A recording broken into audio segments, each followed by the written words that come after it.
Can you share, any insights that you've learned about how to unlock these pivots or these moments as a founder to find where, I don't like to use the word the universe, but the spirit of entrepreneurship ends up pointing you and saying, all right, you're not going to build a concert messaging app. You're actually going to be a critical messaging tool for war-torn and protest-driven movements.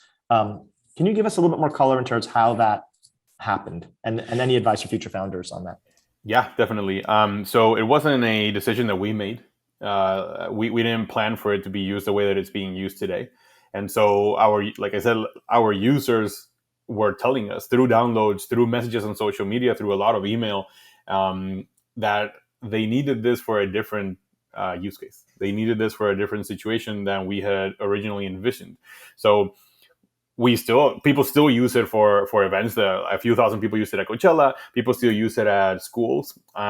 Nevertheless, the main usage right now is situations in which there is censorship, in which there is a political problem going on. And so, yeah, I mean, we kind of had to pivot. We didn't choose a pivot. And so we built the app, and then we realized that it was being used for these other things. And then at the same time, we were building out the Bridgefy SDK, which is basically software that other companies can integrate into their own mobile apps and make their apps work without the internet. So imagine one day being able to use Twitter or Facebook Messenger or a Red Cross app when you don't have access to data. And so we started building that in a different way. We started building that with security, with privacy, with anonymity in mind, because we had been led to this pivot. It wasn't a decision. It wasn't like one day a light bulb turned on in my head and we said, okay, you know what? We should pursue protest and we should market to countries where there's going to be a political conflict. It was basically what happened. It was basically what our users told us that they wanted.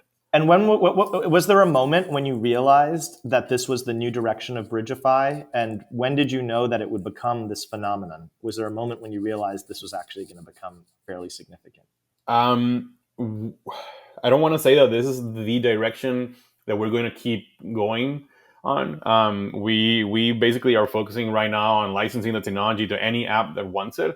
However, our own app is taking this direction. So it's very interesting because we have this responsibility and we have to keep preparing for that. And I guess the moment when we realized, wow, this is actually happening, this is actually getting big and interesting was back in 2017 was very, very emotional for us because all my team is Mexican. And so a lot of people lost their lives in the Mexico City earthquake. And so just the messages that we got from people saying, thank you for building this. I literally found my mom thanks to this app. We have downloaded it like 1 or 2 days before.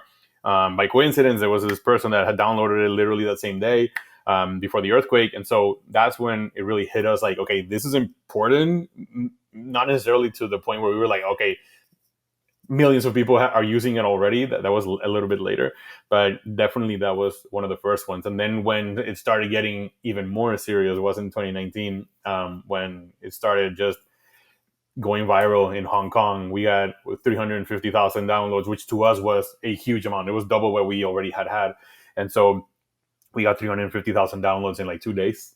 And we started getting in the news. We were on Forbes, Wall Street Journal and whatnot. So that's when we started getting a lot of good opinions, but also bad ones, because they said, you're supporting the protesters, which we were not. We just had the app on the app stores.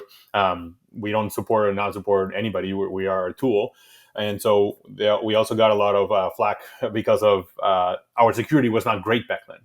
So it had a lot of vulnerabilities, and we let our users know, but they were still there. And so throughout the years, we started focusing on fixing those holes and improving our security, and to the point where we are about to hire a security team to work in-house.